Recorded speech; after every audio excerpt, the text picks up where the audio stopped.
In this video, I'm going to try to go over the neurological disorder and the stomach and esophagus damage.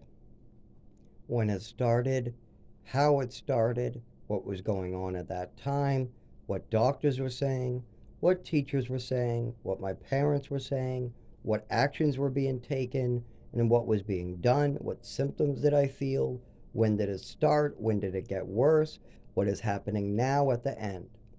Okay. So we'll start with the stomach issue. So, in the orphanage, I was on Ritalin or Wellbutrin. I think it was Ritalin. A kid at breakfast decided to put ketchup in my orange juice to get me mad. He asked if I was mad. I said no, and I just kept on eating my scrambled eggs. Then the kid says, "Oh yeah, watch this." And he gets out of the table and goes to talk to a staff member. I can't hear what he's saying. I don't know. So I go back to eating my eggs. A staff member comes over and asks me if I'd taken my medicine. I say, "Of course I have." They ask me what that is in the orange juice. I say, "Bobby put ketchup in it." They say, "Well, we're going to have to bring you to the nurse." So they bring me to the nurse. The nurse asked me if I took my medicine. I say, "Yes." She asked, "Why is Bobby telling me you're not?" I said, "Because he wants to get me in trouble and he put ketchup in my orange juice." The nurse asked the staff member to go check the orange juice. The staff member comes back and says they cleared it all up. Now, I told the staff members to go check the orange juice before. If they listened to the child, then they would know what's going on. But instead, they make a very bad decision. They say, "Sorry about this, but we're going to have to hold you down and give you a double dose." So then they hold me down and force a second dose in the same hour of medication into a 4-year-old or 5-year-old child. Now that made me scared of food. I'm afraid that if somebody messes with my food, I'm going to get drugged. I'm only 4 or 5 years old, and people are holding me down, giving me PTSD, and forcing more drugs into me that I already took. Then I feel weird for the rest of the day. But that is not the main reason. That did not destroy my stomach. It was only one pill. Only one pill. Then I go through foster care. I have Legos, I have a swimming medal, I have 2 action figures, and a box of cards. That's all I have to my name as an orphan. I go to the first foster parents. They're young, in their 20s. They bring me to the hospital because I have growing pains. Then they say they're going to wait to adopt a little longer. So they don't adopt at all, and they send me back. Then I get another foster mother that's heavy-set single.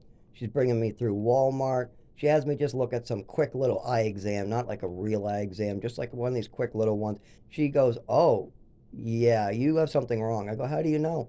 She goes, "I used to do stuff like this. I think we should bring you to the eye doctor for sure." When we get in the car, she keeps on asking me, "Can you see this? Oh, can you see that? Tell me when you could see this." And then she sends me back to the orphanage. Now, as a 5-year-old or 4-year-old or whatever, you don't know that these parents are shopping for a new car. See, I had big mirrors, and I had broken headlights. So, nope, she doesn't want that car. No, this kid has broken headlights and he has big ears. So, nope, nope, nope. She sends me back. Then an older couple decides that they want to put me in foster care, and I'm with an African American that's much older than me that's very jealous because I'm white and my mother seems to give me a lot more attention, and a African American girl. They end up adopting me right after an overdose. Now, the African Americans are no longer there at this point, but we do have other foster kids coming in and out. There's a lot of drama going on. And sometimes things are going normal. Sometimes my mother's acting like a normal mother trying to teach normal lessons. But other times my mother's giving me medication when she's not supposed to. Like, for instance, we were planning to watch Batman Mr. Freeze. We went to the videotape store or someplace, I can't remember where, but we bought or rented Batman Mr. Freeze. I was so excited to see it. I really wanted to see Batman Mr. Freeze with my new parents. How great that would be. So I get in the car, we get home, my mother brings me in the hallway and says, "It's time for your medicine," which, don't forget, my mother has now stolen my swimming medal away and made up stories to the doctor over and over to try to get me put on more and more medicine. On top of this, I'm taking the medicine dry. My mother's nurse friends teacher friends are telling her, oh, don't have your child take it dry. It might burn his throat. My mother says, I know what I'm doing. He takes it dry all the time. Don't tell me what to do. So I take like 4 or 5 pills at a time dry. Eventually, I burn my esophagus. My mother continues trying to push for more and more drugs to be put in my body. I have an ipecac punishment that destroys my stomach and esophagus. I'm out, play, uh, I'm out playing it by myself out in the yard.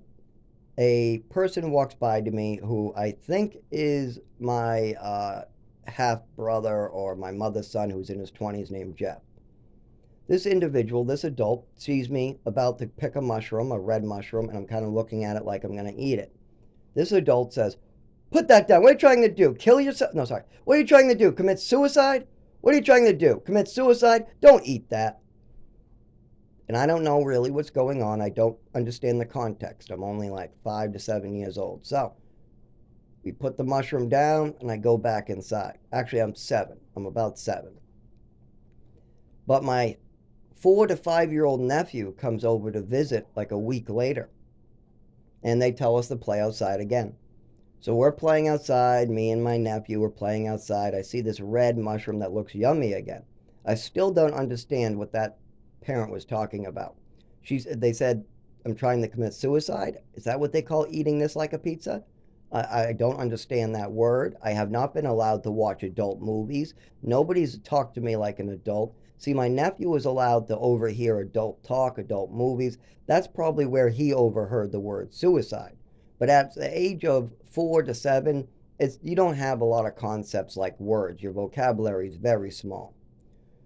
So anyways, I take a bite of this red mushroom, and my nephew asks what I'm doing. Now, I don't have a word for this. I'm eating it like on a pizza. I don't know, that's not a word. So I repeat the word that the other adult said. Last week the adult said this was called suicide. So I tell my nephew, this is called committing suicide. Yeah, I'm all happy about it. He runs inside like he's scared, and I don't know. I'm like, no, what's going on? Don't do that. What did I say? What did I do? And he goes inside, tells my mother what I said. Good job, though. He should be doing that. So everybody's doing normal stuff. I'm being a normal kid. I'm repeating stuff I heard. I'm eating stuff I'm not supposed to. This is normal kid behavior. My nephew is repeating what he heard from me. So I repeated it because I heard it from Jeff. Now my nephew is repeating it, but he knows what the word means. He knows it means kill yourself. I don't know that yet. So anyways, my mother calls me in the hallway and she asks me if I'm committing suicide. I said, I didn't say I commit killing myself. She says, are you trying to kill yourself? Well, Seth says you said you were going to kill yourself. I said, no, I didn't say I was going to kill myself. I didn't say, no, I don't want to kill myself. And my mother keeps on, yes, you did. You want to kill yourself, don't you? I said, no, I don't. I don't want to kill myself. No, I tried to eat it like a pizza. I tried to eat it like it was on a pizza. And my mother goes, well, then why did you tell him you wanted to kill yourself? I say, no, I didn't. No, I didn't. No, I didn't. And then she goes to talk and says, yes, he did. He just said you wanted to commit suicide. I go, I don't know what that means. I don't know. I'm not trying to kill myself. I'm not trying to kill myself. I'm trying to eat it like a pizza. Then my mother once again screams at me, no, you're not. You're trying to kill yourself to get back at me and hurt me, aren't you? Then she grabs me, drags me to the bathroom. Now, normally you would give maybe a measured out dose of ipecac to your child and try to talk to him about not repeating words he heard. You might even ask him questions like, are you trying to kill yourself? And when your kid says no, well, then why did you say it? I heard it. That's how a conversation normally goes with your child. But see, my mother wants to believe in fantasies. She does not want to, she wants to treat me like I'm a 20-year-old adult, even though I'm age 7. She wants me to know every word in the dictionary. And if I ever don't know the meaning of a word, if I ever make a mistake, then my mother's going to do stuff like she's about to do. So she brings me into the bathroom. Now, do you think she just gives me a regular dose of ipecac, brings me to the hospital, anything like that? No, not at all. My mother decides to tell me she's going to give me extra medication as a punishment and make me very sick. She says she's going to make me very, very sick for saying that. So then she runs the water. She goes into another room, grabs a bottle of ipecac and a cup. She comes right up to me, shows me that she's filling up the cup with just Epicac. There's no water in the cup, nothing. She literally had the cup sideways as she's walking. When she gets to the bathroom, then she tips it up and she starts pouring. She even tells me, there, you're getting extra Epicac. You are going to drink this. You drink every last drop and you're going to get sick. Okay, well, normal Epicac makes you vomit. So I start drinking it and I already vomit. I'm vomiting violently. My stomach's on fire. But my mother comes and says, "You got to drink the whole thing. You drink all of it," in the doorway. So I'm vomiting and I'm trying to force down Epicac as I'm vomiting. I vomit, vomit, vomit, vomit. My stomach's on fire. I can't drink it. I can't drink it. But my mother's going to hurt me if I don't. My mother's going to hurt me if I don't. So I better drink it. I better try to drink it. I get down to about the bottom. But at that point, I'm vomiting and my stomach is on so fire, I can't even get it in my mouth anymore. The vomiting won't stop for a second. And plus, whenever I drink the Epicac, it just comes right back up. I literally am forcing Epicac down and then it's forcing it back up. So it is terrible. My stomach is on fire, my esophagus is on fire, and my mother's still telling me to drink more Epicac. I'm over on 5 ounces of Epicac already, and I got like 2 ounces to go. So I'm finishing the last ounce, and then I can't get any more, so I pour it in the toilet at the last minute. I can't take any more. I mean, that was like 10 doses of Epicac all put together. Yeah, I took enough Epicac to dose 10 children that ate something they weren't supposed to. My mother then brags to everybody how she did this. She tells everybody, "I gave extra medication to my son as a punishment." "Oh, yeah, you gave your son hot sauce?" "Oh, yeah, you gave your son a bar of soap?" "Well, I gave my son a full bottle of Epicac." And she brags about this as my stomach. I cannot eat food anymore the day after. I have no appetite. I'm having trouble eating. My esophagus is burning. I have no more stomach or esophagus to use anymore. But it doesn't end there. My mother still wants to push drugs into me, so she's still forcing drugs and pills into me. And now she's telling doctors that I'm suicidal, even though I clearly told my mother I was not trying to kill myself. I was trying to eat it like a pizza. I even tell the doctor this. I was trying to eat it like a pizza. Meanwhile, my mother tries to get me over-medicated at the doctor's. But then we go out for the movie. We say we're going to watch Batman Mr. Freeze. So we go rent the movie. I'm so excited. I'm hyper. Oh yeah, I can't wait. So we get home. My mother says, "I'm going to give you your medications. Come over here." She administers me medications. Now, one thing to know is my mother always had to get her way. If my mother did not want to watch Batman Mr. Freeze, but she already said I could watch it, she knows a way out of that. She'll drug the shit out of me. I'll pass out, and then she can change the channel as soon as the movie starts. So she gave me some pills. We go in the living room. The movie tape goes in. I'm sitting in the carpet. My mother to my right, my father to my left. The movie has just started. The credits are rolling, all the commercials. We get past the commercials, but my vision's going out. But Batman just started, and I see some blue and some black, but now I can't see anything. So I put my hand in front of my face. I can't make out my hand. I go, "Oh shit, what's going on with me?" So then I will go to turn to my mother and ask her what's wrong. I say, something's wrong. But my voice is, "Oh, help, help, something's wrong," like that. I can't talk. And as I try to talk, I'm losing more and more speech ability. I'm losing more and more vision. But now my hands are on the carpet as my mother walks away to call emergency control or somebody. And I can't feel the carpet. I can't feel anything. My skin, I can't stand up. I try to stand up. I fall back down. I'm panicking. I think I'm about to die. So I crawl over to my father now. And I can't even feel the carpet as I crawl. It's like a military crawl. I get to the pile of newspapers. I try to scream for help. "Oh, help!" But not much comes out. My father's right there as I pass out and my breathing slows down on a pile of newspapers. My mother comes in and they're telling her to bring me to the emergency room. And what does my mother say? "They don't know what they're talking about," and hangs up on the emergency people. And she decides to let me sleep off this overdose. Now, I do. I sleep off the overdose and I wake up with permanent damage to my nervous system and body. Not only can I not eat now, not only is my esophagus and stomach damaged by this woman, now she damages my nervous system. And I'm only 7, so I don't know what the hell's going on. But I'm in school and the teachers are worried because the week before the overdose, I look differently. They say, "Zach, you You're writing differently, you're talking differently, you're walking differently. We've been monitoring this for a couple days now, and it looks like there was a big change in you. Did anything happen at home recently?" And at the time, I just couldn't think of it. I didn't know what it all meant. And I just said, "I don't know. I don't know." And my mother goes, and then, no, sorry, the teacher goes, "I'll call home." So they call my mother and tell her that there's a big change in my body, there's something wrong with my movements. But this is at the same time I'm brought to the doctor's office, and the doctor asks me, "Is there any changes, allergies, anything wrong, anything you want to discuss?" And I go, "Yeah, yeah.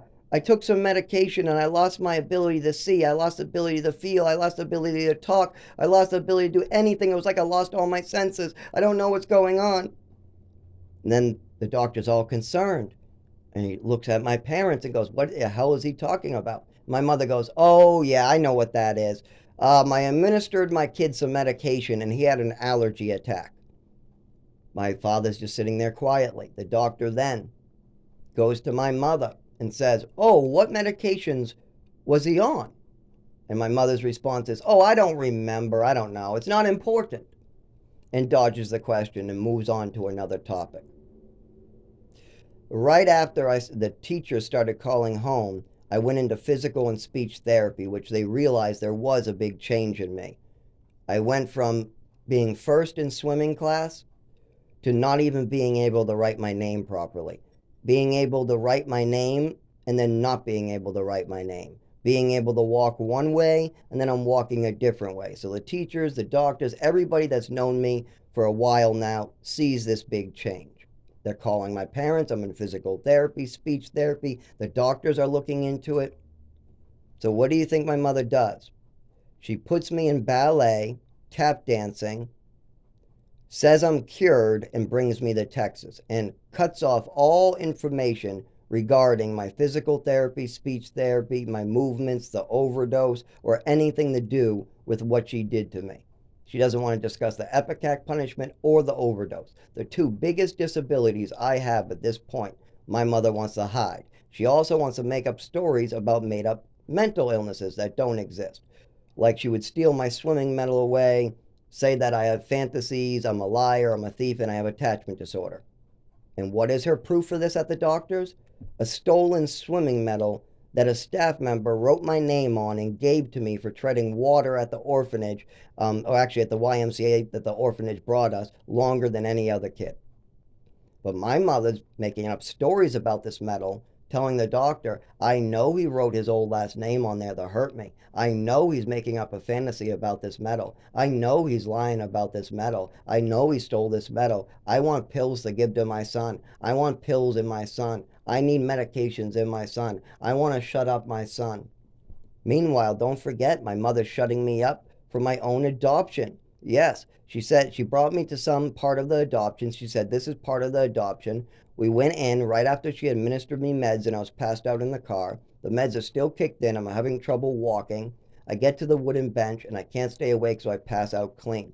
They wake me up and say it's all over, but I can't walk out of the courtroom because I'm so drugged. So my mother tries to carry me, but I'm too heavy, so then she starts dragging me. We get in the car and I pass out unconscious again. Then we get to an adoption party like a birthday party. Oh boy, I must be excited for this. I'm getting presents. I mean, oh, this is great. But what everybody doesn't know is my mother just gave me drugs. So I'm trying to curl up on the floor and take a nap. I look tired, lethargic. I definitely do not look good. But my mother's telling me, "Oh, it's probably depression. It's probably something. I don't know. He's tired. He has depression, whatever." Meanwhile, the truth is my mother's leaving out a very important fact, that she just gave me medication before we left the house. If she told everybody at that adoption party what she did before we left the house, everybody would have had a, "Oh, that makes sense. Oh, yeah, look how tired he is. Yeah, that's medication. Okay, that makes sense."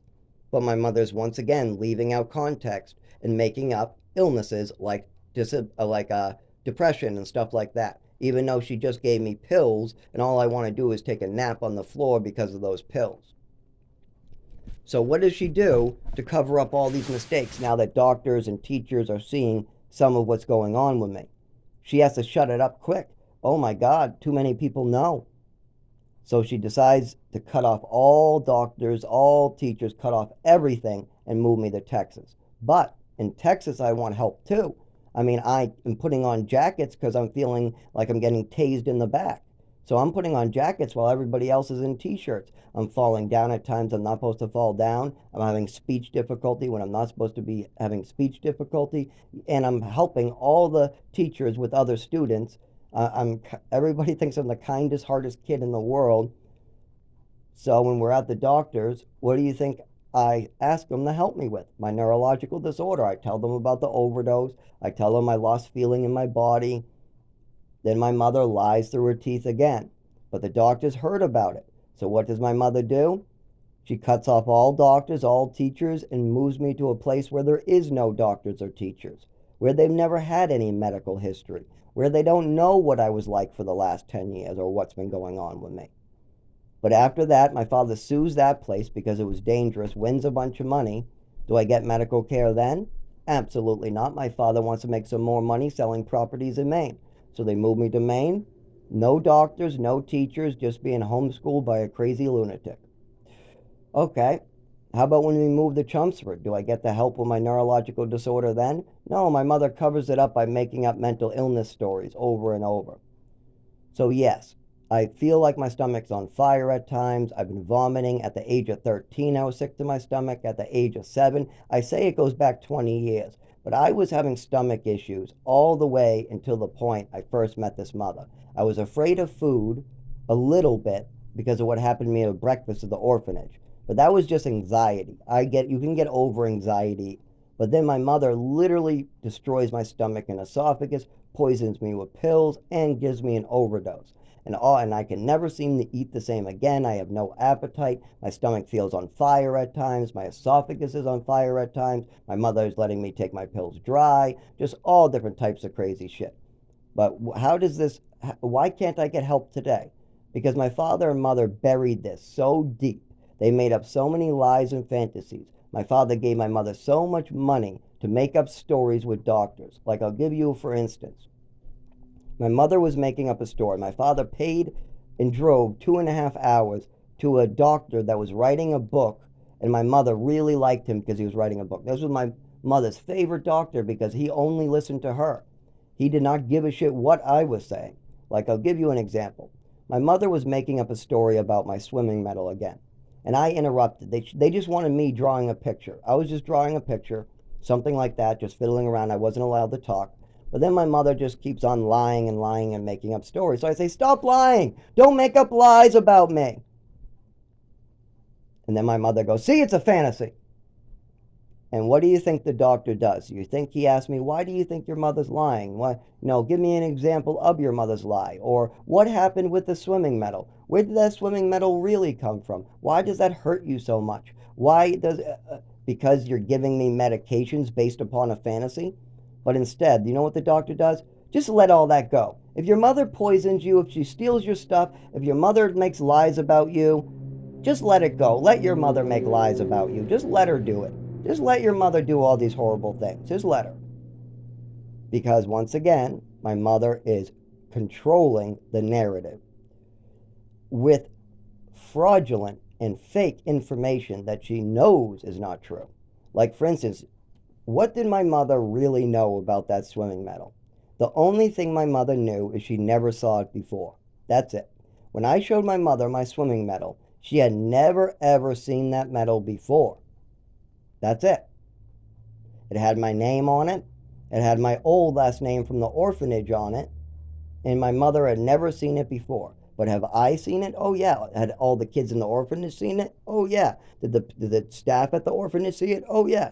So the orphanage knows about it. The kids at the orphanage know about it. I know about it. The YMCA I was at, there's probably at least one staff member that saw me get given it. But how about my mother? What does she know about it? Nothing. She knows absolutely nothing. This is the first time she's seeing it. So does my mother ask me about the swimming medal? Does she say good job? No.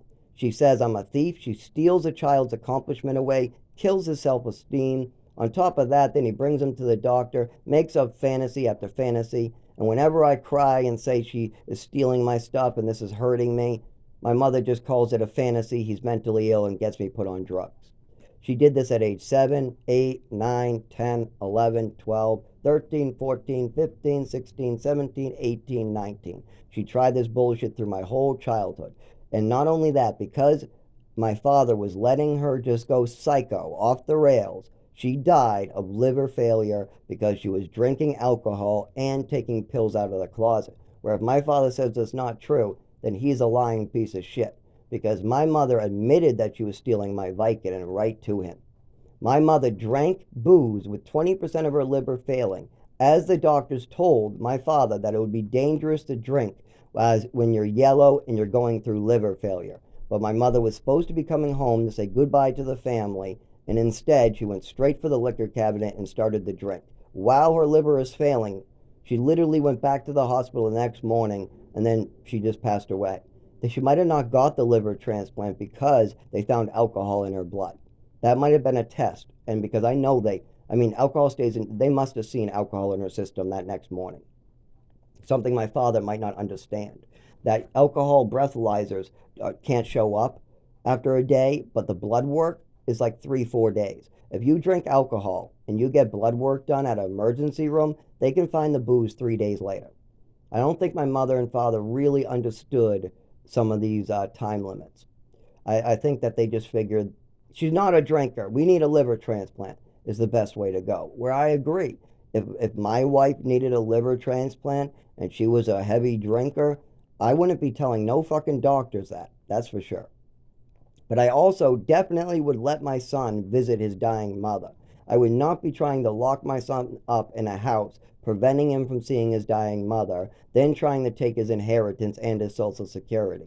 That's fucked up shit. Oh yeah, I forgot to mention. My father got in trouble for stealing a year's worth of social security and got me thrown out of my housing. I was supposed to be using my social security for rent, but I didn't know I was on it until I went to apply. I went to apply for social security, and then my father said he was already keeping it, which the Department of Health and Human Services in the state said was illegal, and my father would have to pay all that money back to me, and then I would have to pay the program. But I bailed him out. I acted like a good son. I refused to bring my father to court, and I bailed him out of about 12 grand.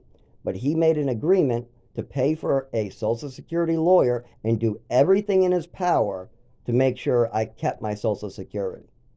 He made that deal, and still to this day, he's laughing his ass off going, I fucked him, yes, I got to keep my money, I didn't have to go to court, and Zach got nothing. Oh yeah, fuck that orphan. Yeah, fuck that orphan, yeah. We drugged him, we fucked up his stomach, he was deadly sick to the point where they thought he was gonna die from underweight, we trafficked him all over the country. Now, he's a good son that doesn't sign the paperwork to bring me to court, and I fucked him. I got him good, yeah. He thought I was going to help him too. That fucking orphan. Yeah, he really thought I was going to keep my end of the bargain? Of course not. That's what my father's saying and doing.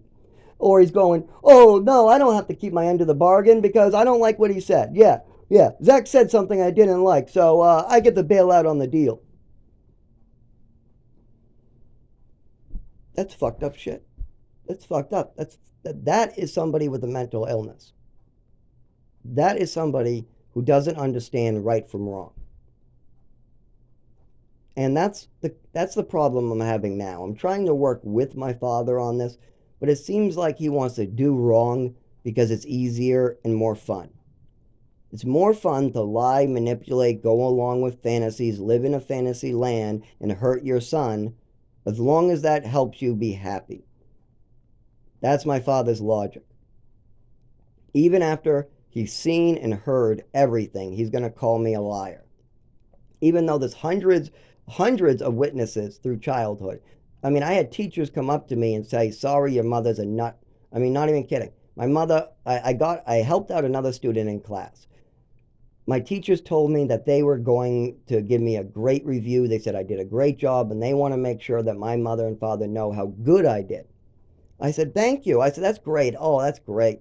Thinking I might get rewarded or something. I did a great job. That's not why I did it. I just wanted to be a good person. I'm always like that. I'm always kind-hearted, trying to help out. That's just the way I am. Even at age 7, I was trying to help out. Even when I was taking a ruler to the face that was made out of metal, and my nephew was crying in the other room because he's seeing me get a beating for nothing, I'm coming to him telling him, it's okay, don't cry, it's okay. This happens all the time. Yeah, my mother will beat me all the time. Don't worry. I know, yeah, she's a nut. She just has these mental breaks. I don't know. But you don't have to worry. I'm comforting. I'm trying to help somebody else out as I'm the one getting hurt. So even then, I was always kind-hearted and trying to help other people out. So the teacher's like, great job. We want to tell your parents about how good you're doing. And my mother is such a lunatic. She's getting notes passed back and forth every day. No other kid in the history of this school had notes going back. And they told her no. They told my mother no several times. But then she just screamed, yelled, screamed, yelled, screamed, yelled. So probably even used an attorney. I have no idea. But anyways, so we're getting notes back and forth. And the teacher says, we're going to write a really good note. They give it to me. I read it over and I go, oh, this is great. Great news. What I do forget at the time is my mother's a lunatic that likes to turn swimming medals into illnesses. Anything I do good has got to be turned into something bad by my mother. Like if I even get accidentally hurt jumping into a pool, my mother's calling doctors telling me I'm self-harming. So, anyways, I don't think about my mother's crazy behavior right now. I'm just thinking I did a good job. I got a good note here, and I'm going to, okay. So I put it in my bag. I get home. This is the Worcester school. I give my mother the note. She flips. I go, why the hell? Mom, it's a good note. What the hell's wrong with you? I did a good job. Why are you acting like this? She goes, if you move this word here, and if you say this phrase like this, and if you change this phrase, then you did horrible. And I want to know why these people are saying you're doing terrible. So they're not. They're saying I did a good job. You just read the note. So then she doesn't, she just goes off the rails. She starts being loony. She doesn't, I mean, you can clearly see from any note, any person who read the note. We had like 7 people read the note, and everybody got the same conclusion but my mother. Every single person that read that note got the same conclusion. The teacher's aide, the teachers, me, the literal other people, like the principal that read it after my mother called the school, all these type of things. But anyway, I didn't call the school. She wrote a note. So my mother wrote a scathing note. Why is my son doing bad? He's not bad. Just crazy, crazy stuff because it makes no sense because I'm doing good and they wrote a good note. So I bring this crazy note to school. I give it to the teachers and I sit down in my chair. All of a sudden, my teacher's face go, what the fuck is this? Zach, come on over here. What is your mother doing? Why is she writing this note? I said, well, she thinks the note you wrote yesterday means that was a bad boy and I was doing bad stuff and you were telling her I'm bad. And they said, no, I have the note right here. And they read it out loud. They say, that's not bad at all. Then they pass it to the other person. Do you think that this means bad? Of course not. How did your mother get anything bad out of this? Then they pass it to her. Yeah, your mother's complete. She can't get anything bad out of this. How could your mother possibly think that this note is bad? I say, well, my mother has a mental illness where she likes to turn good things into bad things and then try to blame me and make it into illnesses. And actually, I leave out the illness. I say she likes to turn bad things into, I'm sorry, likes to turn good things into bad things. So then the teacher goes, oh, that's wrong. This note is crazy. No, we wanted to give you a good compliment home. You did a good job yesterday. You don't deserve this. We're going to call your mother. And I say, please do. So, anyways, I go home and my mother is just screaming and ranting about my school and my teachers. I wasn't there for the phone call, but I know my teacher said, why are you punishing your kid for doing good? And then she went off the rails, I'm sure. So, and it was clear that they fought. My school fought my mother because my mother wants me to be a bad boy, but there's no facts to show that. The school knows I did good all day. I was helping another student. They even gave me a raving review on a note that says I did a great job. They even pulled me over to tell me, you did such a good job that we want your parents to know about how good you're doing. So this is good news. This is very, very good news, but my mother wants to turn it into bad. And no matter how many times my mother tries to turn this into bad, the teachers know the truth because they were there. I was there, the teachers were there, the teachers' aides were there, so they all know I did a good job. But my mother is keep on going psycho with her illness. And the teachers have had enough of it. So the third day I go to school, the teacher's aide and the teacher calls me over and says, Zach, we tried to work with your mother and we see what you mean now. We see what you mean and We're really sorry you have to go through this. You poor, poor boy. We'll try to do what we can. So it was very clear that my mother had a big problem because teachers saw it. She was giving me overdoses. She was even saying in front of my sister and or my sister's husband, it's okay to give a child extra medication as a punishment. It's okay to take pills out of my medicine cabinet and force it into my child as a punishment. It's okay to sneak pills into your child, is what my mother is raving about. Now, actually, the exact words that my mother used in front of my sister and her brother in law was, yes, I gave extra medication to Zach, so what? And then I ask if that's okay, and she goes, yeah, it's okay to give extra medication to a child that is not prescribed. It's okay. And then my father is in La La Land, and we're all horrified. All the adults that are sane are horrified by my mother and father at this time. But my father continues to try to put his issues on me to this day at age 31. So I woke up this morning with my stomach on fire, vomiting. I had trouble walking to the bathroom, and I couldn't even get down a flight of stairs because of my neurological disorder in my stomach. And that's just the beginning of it. I got kidney and other issues that I have to look into. I also been over medicated on so many pills like Thorazine, Seroquel, Risperidone, Lamictal, Xanax, Ritalin, the acid reflux one called Renadine. I was on so many medications, and at least four of them have been awarded money to anybody who's been taking those medicines. I was on the Renadine that was recalled.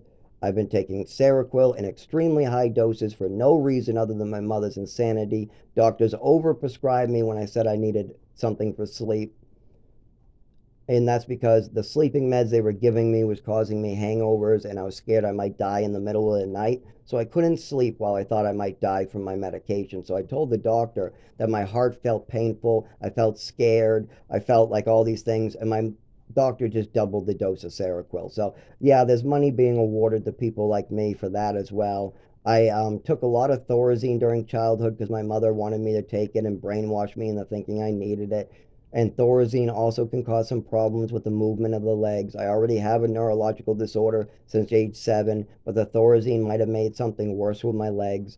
So we got a lot of recalls, we got a lot of druggings, we got a lot of pills that harm me, and we got a lot of evidence. We got proof that I took these pills. We got doctor records. We got family members. We got teachers all over this country. But I can't drive. I can't walk. I can't use a shelter. I can't collect my Social Security, and I can't work.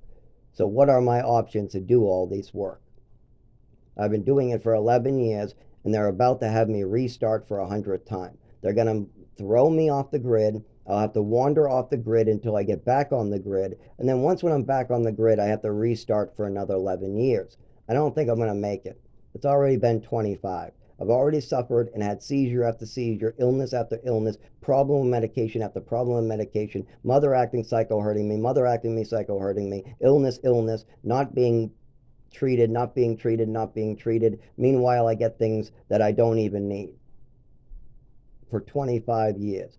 I literally was puking at the age of 15 every morning. I literally was sick during childhood to the point where they thought I might die from being underweight.